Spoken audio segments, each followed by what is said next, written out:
Hey guys, welcome back to my channel. My name is Bianca if you're new, and this is my end of the year / December TBR.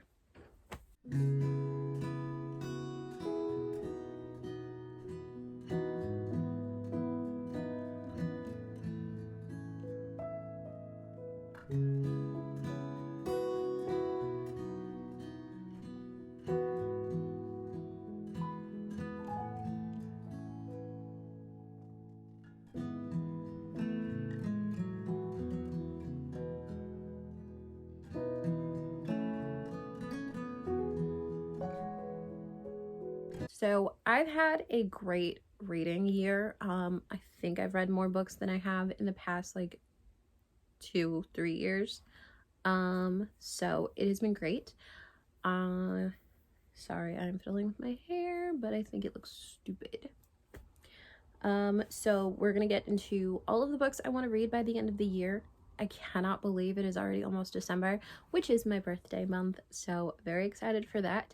But still, November is almost over. It is crazy.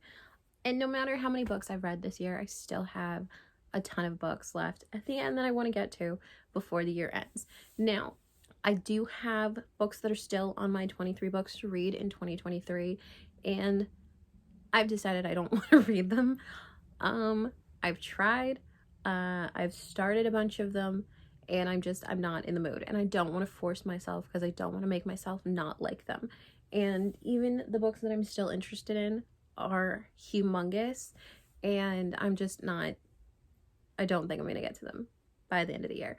So one of them that I wanted to read that I'm not seriously in a rush to read because I kind of think this book needs to come after another series is House of Earth and Blood. This was on my 23 to read in 2023, but I have since discovered I need to read this after I've finished Throne of Glass, and I'm only on Crown of Midnight, so I don't want to read this until I've finished Throne of Glass. I did finish all of the ACOTAR series this year, and I loved them, and I did read Throne of Glass, and I enjoyed it. I was really on a math kick, and I think going directly from A Court of Thorns and Roses to Throne of Glass wasn't the best idea because I did not enjoy Throne of Glass as much as I did A Court of Thorns and Roses. But Throne of Glass was good, and I've heard the series gets better as you get through it, so I'm gonna do that. And I kind of want to read Assassin's Blade next as opposed to Crown of Midnight because I didn't read it. But what is this bump? My ear. But there's that. I also had These Violent Delights, which I did start and I am enjoying, but I'm not in the mood, I don't think. So I'm going to put that to the side. I'm going to put the other books on that list to the side, and I'm just going to enjoy them when I get to them. So let's get into the books I do want to finish before the end of this year. I've got a pile next to me, along with another pile that's almost equally as big with my December TBR. So let's see how it goes, because in past years I have noticed that as the year closes, my reading kind of tapers off, and I don't read as much in December and like October and November, but October and November have been really great months, so hopefully I can keep it up through December. But the first book on my end of the year TBR is Vera Wong's Unsolicited Advice for Murderers by Jessie Q. Sutanto. Since I recently moved, the library is like right down the street, so I've been borrowing a lot of books from the library, and at the current moment I think I have 11 books checked out. So it's been great to be able to read physical versions of books that I don't personally own without having to buy them before I know if I'll love them. But this one is one that was on my most anticipated releases of this year, and it follows Vera Wong, who is an elderly woman who lives above her tea shop, I believe. Yes, in the middle of San Francisco's Chinatown. and she discovers a dead body. I believe it's outside her front door. No, in the middle of her tea shop. So she, reports it, but then finds like a flash drive or something on the body and takes it because Vera is sure she will do a better job than the police possibly can. Nobody sniffs out a wrongdoing quite like a suspicious Chinese mother with time on her hands. So Vera knows the killer will be back for the flash drive. All she has to do is watch the increasing number of customers at her shop and figure out which among them is the killer. What Vera does not expect is to form friendships with her customers and start to care for each and every one of them. As a protective mother hen, will she end up having to give one of her newfound chicks to the police? So I have read Jessie Q. Sutanto's Dial A for Aunties. My problem is I also tried to read, what is it? I don't remember what it's called. Like 3 Aunties in a Wedding or something. 4 Aunties in a Wedding or something. And I didn't love it. But this one sounds awesome. I love Jessie Q. Sutanto's writing. So I do really want to pick this up before the end of the year. The next one is the first book in a series that I've been trying to pick up for a long time. And it's really time to just bite the bullet. I have read from this author before and have really enjoyed the book. But this is Daughter of the Pirate King by Trisha Levenseller, and this is the first book, and I don't know if it's gonna be if it's a trilogy or if it's just like a series, but this series also includes Daughter of the Siren Queen and then Vengeance for the Siren Queen or something that was just released this year. And the new covers and the new editions are gorgeous. I will put something up here showing you them. They're beautiful. And I really do want these editions, but this is just the original cover from my library. And this, I don't know what this is. Sent on a mission to retrieve an ancient hidden map, the key to a legendary treasure trove, 17-year-old private captain Alosa deliberately allows herself to be captured by her enemies, giving her the perfect opportunity to search their ship. More than a match for the ruthless pirate crew, Alosa has only one thing standing between her and the map: her captor, the unexpectedly clever and unfairly attractive first mate, Ryden. But not to worry, for Alosa has a few tricks up her sleeve, and no lone pirate can stop the daughter of the Pirate King. So this reminds me of Fable. Not exactly, but again, daughter of a pirate, things like that. So it gives me similar vibes. So I loved Fable, so I want to see if I love this as much. And I did enjoy Trisha Levenseller's writing in The Shadows Between Us, I believe it is. So looking forward to this one. Then we have another one that I started. I believe I started it in October. Did I start it in October? I either started in October or it might have been September. I've had this book for a while. But this is Library of the Unwritten by A.J. Hackworth. I've heard amazing things and I've been really interested. It's about a library in hell. I mean, come on. You can't get more interesting than that. And I am currently on chapter 12, which is page 101, and I'm really enjoying it. I did put it down because I must have started it in September. I did put it down because I wanted to read spooky books for October, and while this one does surround a library in hell, I don't really find it spooky, but I'm really enjoying it. So this one follows Claire, who is the librarian of the Library of the Unwritten, and the Library of the Unwritten is the place where all of authors' unwritten works go. So, authors start books all the time. Sometimes they don't finish them. And this library is where those unfinished works go. And in this library, the characters from those books can sometimes manifest, and they escape the library to search for their author so that the author will finish the book. And this can have detrimental effects with the author and with the book. So this sounds so good, and apparently there are pages of, what is it called? The Devil's Bible that have been discovered, and angels come down from heaven, and they're looking for these books because apparently the text of the Devil's Bible is a weapon in the power struggle between heaven and hell. So it falls to the librarians to find a book with the ability to reshape the boundaries between heaven, hell, and earth. So, like I said, I started this. I've been really enjoying it, but I have not picked it up in a while. So I do want to get back into this and finish this year. And then this is the first book, and I believe it's a trilogy. And I believe there are two other books after this. So I do want to pick those up if I like this one. Okay, the next book on the ones that I want to read before the end of the year, and I'm not gonna be gutted if I don't get to all of these books by the end of the year. A few of them are books in series before the book that I want to read for my December TBR, so I do want to get to those, but I'm not gonna be gutted if I don't get to these. These are just books I want to read by the end of the year because I have them and I want to get to them. So this next one is The Hazelwood by Melissa Albert. It's the first book in the Hazelwood series. It's a YA series about a girl whose grandmother was an author who wrote about a mystical world called the Hazelwood. And her mother disappears, and she discovers that maybe she's been taken to this mysterious world that her grandmother wrote about because it's not so fictional as it might have seemed.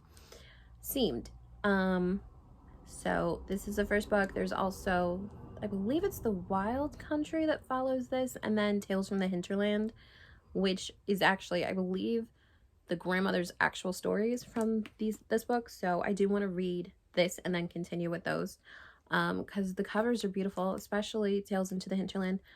Love it. So this has been one that I've been trying to pick up for a while.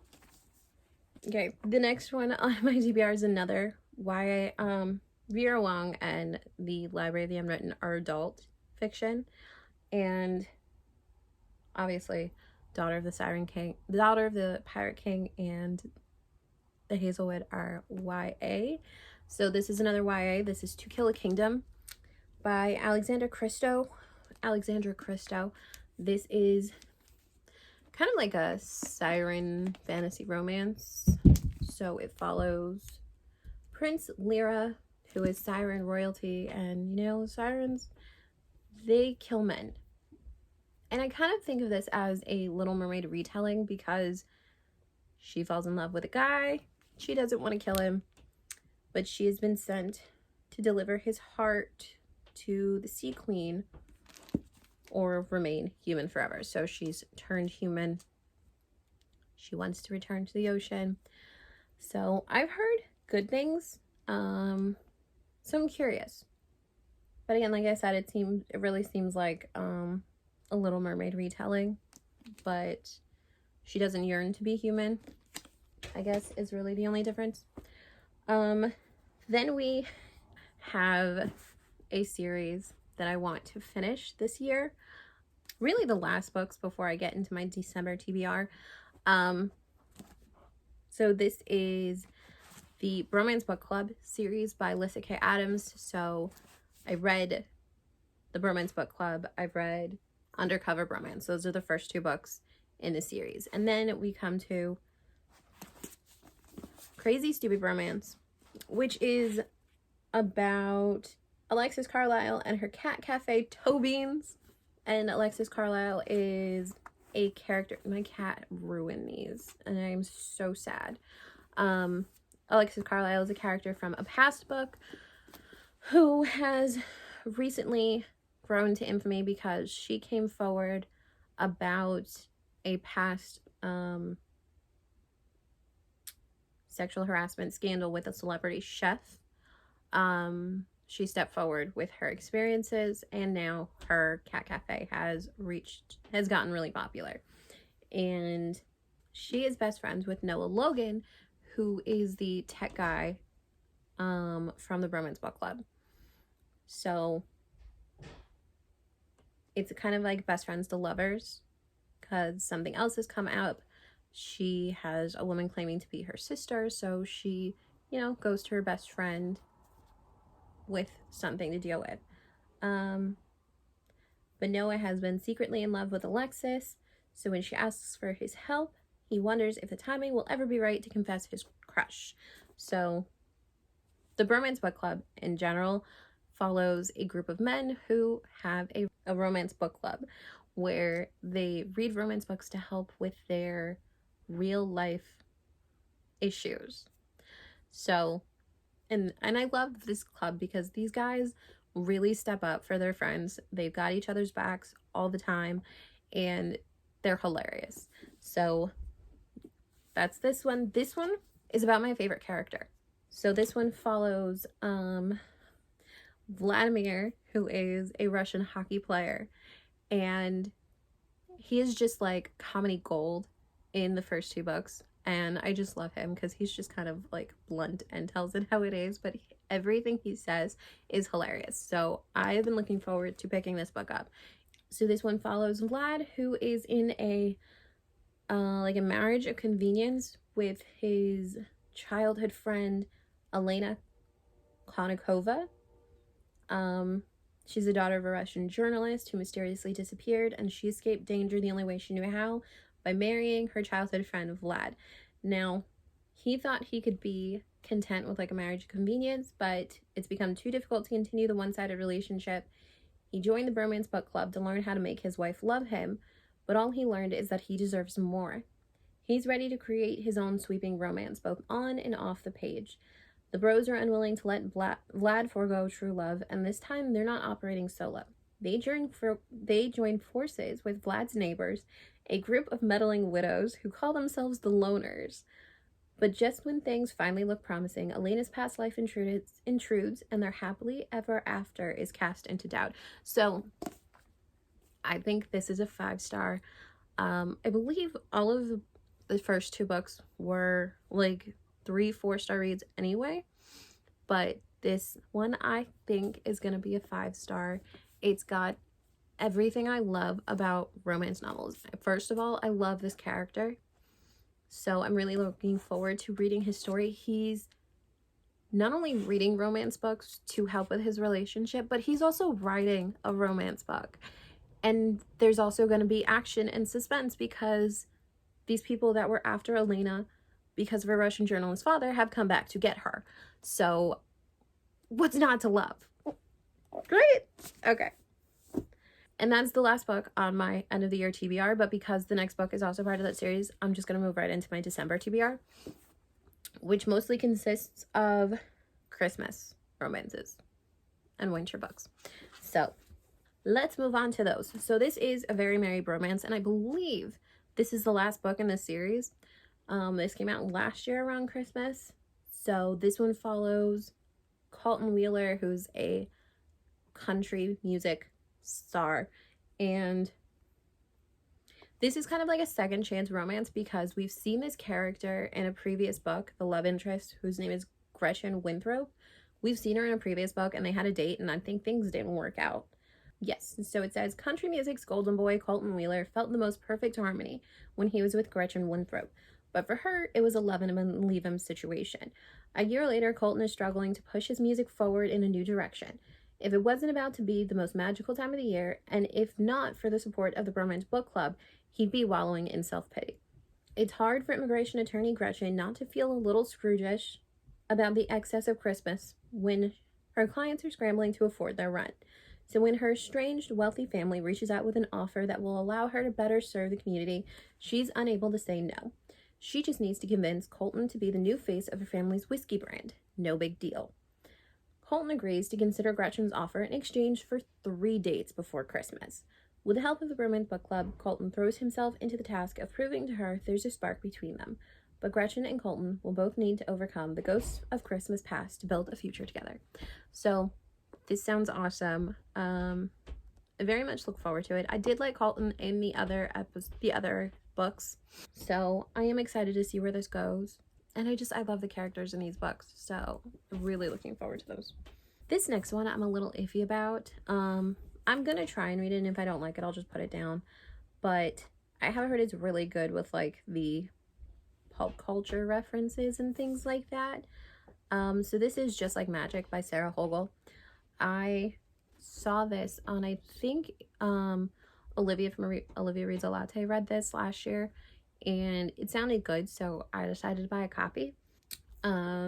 which happens for another one on this list. But last December I did not have a good reading month, so I didn't get to it. But this is about Betty Hughes, who is rich, and then she lost all her money. But she's obsessed with her image, and so on social media she kind of still portrays the luxury style that she's used to, while in reality she is broke and squatting in Colorado, and her family has no idea. So Christmas, with its pressure to meet familial expectations, is looming when Betty plays a vinyl record of All I Want for Christmas Is You backward and accidentally conjures up Hall, the holiday spirit, in the form of a charming and handsome, if offbeat, man. Once the shock wears off, Betty knows she stumbled upon the greatest gift, a chance to make all her holiday wishes come true, plus a ready-made fiancé. But as some of Betty's wishes lose their charm, she finds herself thrown off kilter by Hall's sweet nature. Suddenly, Grumpy Betty is finding her heart merry and light. But the happier she gets, the shorter Hall's time on Earth grows.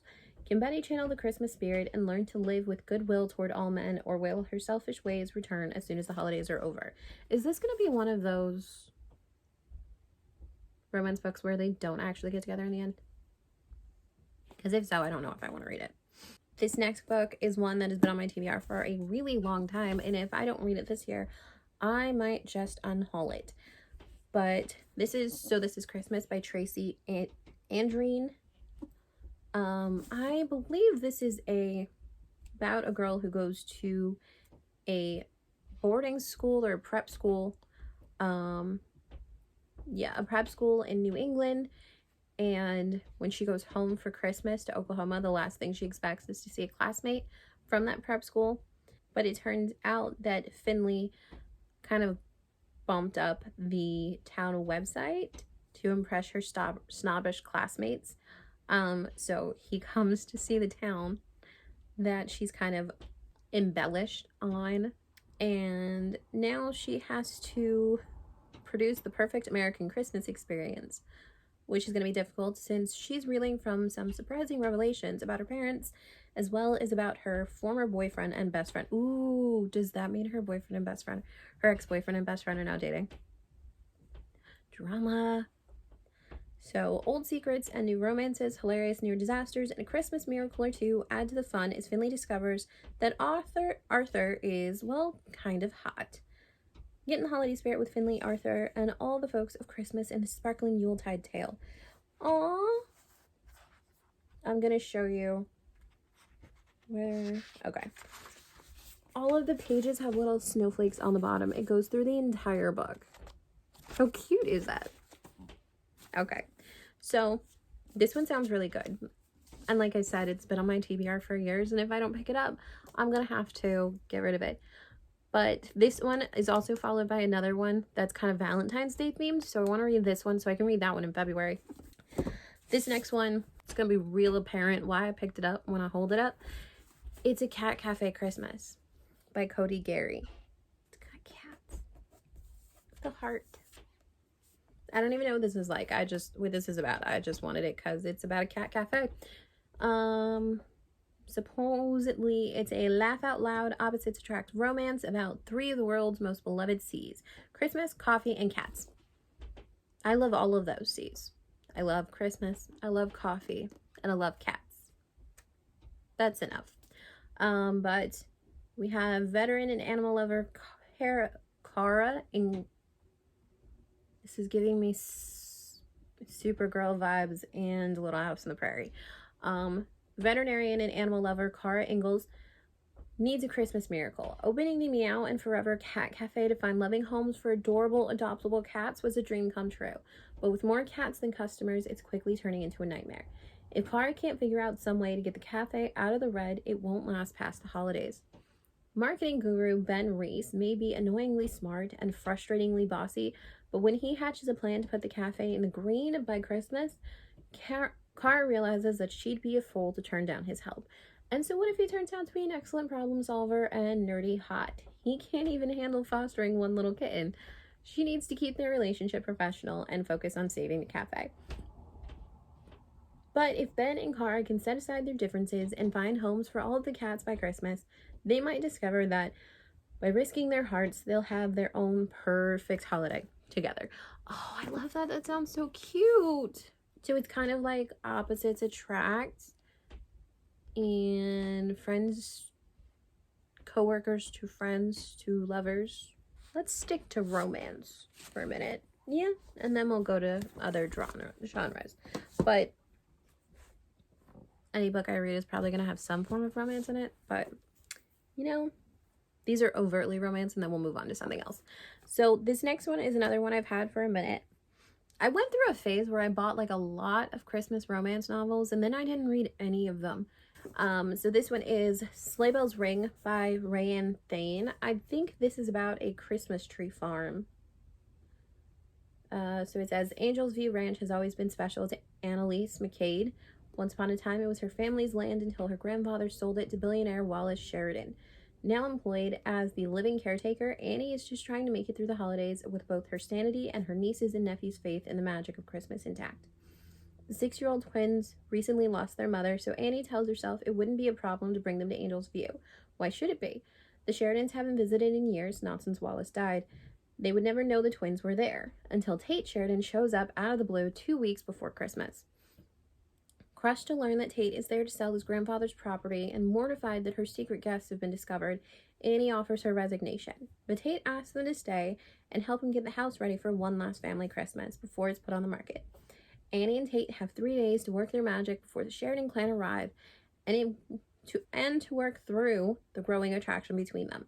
But Annie simply can't fall for the man who will put her out of a job and a home. Still, the sparkle of the season is impossible to deny, and this Christmas has surprises in store for everyone. I love books where one of the characters kind of takes in children. I don't know why, because I'm not crazy about, well, I love one-parent romances, whether it's single dad or single mom. I do love those, and I love nannies. So I guess this is just a step off from that. But this sounds really cute and heartwarming, and I'm interested. I'm curious. And the cover's really pretty. So we'll see how that goes. This is a recent release, and I don't know why it just gives me Christmas vibes. It's not a Christmas book. It's definitely not a Christmas novel, so I don't know why it gives me Christmas vibes, but it definitely gives me Christmas vibes. So the book I'm talking about is Welcome to Fae Cafe by Jennifer Crope. Is the answer island? So this is about, it's the first book in the series. It says a high court of the coffee bean novel, danger, kisses, and a whole lot of cookies. So I'm just gonna read the back because this is just, it's too good. I don't want to butcher it. So 4 deadly fae assassins come to the human realm to hunt down Kate Cole for breaking a fairy law. Leading them is Prince Cressica Alabastian, the most feared and deadly fae assassin of the North and heir to the North Corner of Ever. But after the assassins arrive in the human realm, things go terribly wrong. To Prince Cressica's horror, his assassins unwittingly get roped into running a cozy cafe on Kate Cole's behalf. To blend in, the fae assassins are forced to learn how to do basic human activities like cleaning up after themselves, driving without road rage, reading popular fantasy books at book club without getting into alpha male fights over what they're reading, and in general be nice, all to blend into regular human society. With a temper like no other and deadly power that's unmatched, Prince Cressica seeks to get revenge on Kate Cole. But as he aims to strike where it will hurt her the most, the prince finds himself enchanted by his human target in more ways than one. And when the darkness of the Ever Corners comes knocking at the human realm's door, he needs to make a choice that could cost him everything. It sounds awesome. I heard about this. I believe I first watched a TikTok, which is really strange for me because I really don't spend a lot of time on TikTok, because I know if I spend a lot of time on TikTok, I will never do anything else. But for whatever reason, I was on TikTok and I saw a TikTok of this, and it sounded amazing. And I've seen reels on Instagram, and I got my hands on it, and for whatever reason, it gives me cozy winter vibes. I don't know, but it just sounds so amazing, and I cannot wait to pick this up. I kind of want to read it before December. I don't know. And the chapter headings are really cute. They're just simple with the little fairy dude, and oh, they're different. And then there's a coffee one. So cute. I wonder if they just, yeah, they just kind of go back and forth between the two. But it's not long. It's like 355 pages.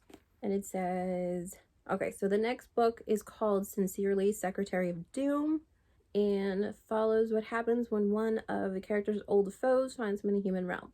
So this is nice because it has a QR code right at the back that you can use to order it.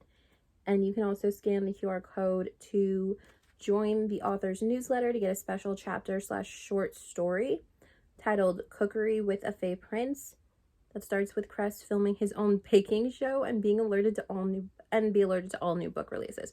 So I love when authors do that, when they have, I mean, you have to join their newsletter, but that's not a big thing because if you really love the writing, it doesn't matter and you're always looking forward to new releases from the author.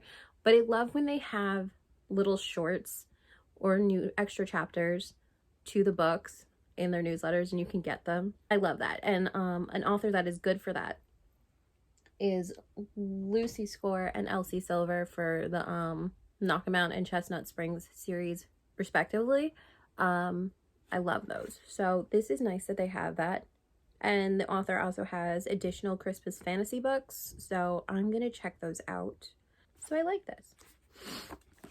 This seems like a lot of fun. This next one I started last year and I was really enjoying it. I have no clue why I put it down or what made me stop reading it because it was really good. But this is A Merry Little Meet Cute by Julie Murphy and Sierra Simone.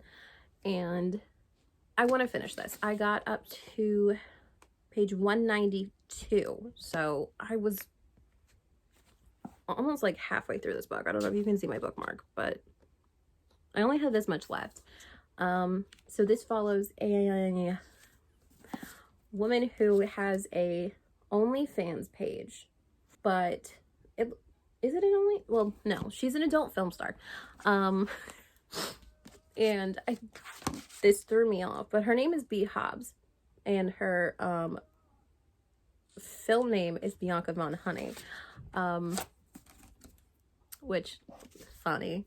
But she is hired to work a like wholesome Hope Channel squeaky clean family friendly Christmas production, and so she has to keep her identity as an adult film star secret.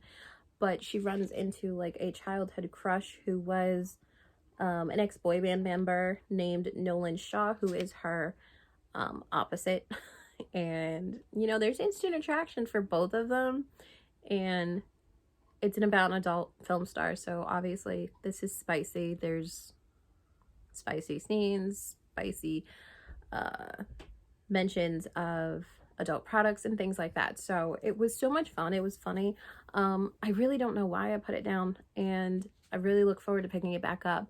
And also on my TBR is the second book in this series, which is called A Holly Jolly Ever After, that follows one of Nolan's ex-boy bandmates. I think his name is Keelan. And I do want to pick that up. And there's also a little, like, I believe it's like a novella in between about two characters from this book that I want to see if I can get my hands on. Hopefully it's on Kindle Unlimited or something. But I hope I can get that. So I do want to pick this up and finish that. So those are all the books that I want to read. And I'm sure I'm going to find more on Kindle Unlimited. I always have my Kindle with me wherever I go. So I'm sure I'm going to find some more books on there.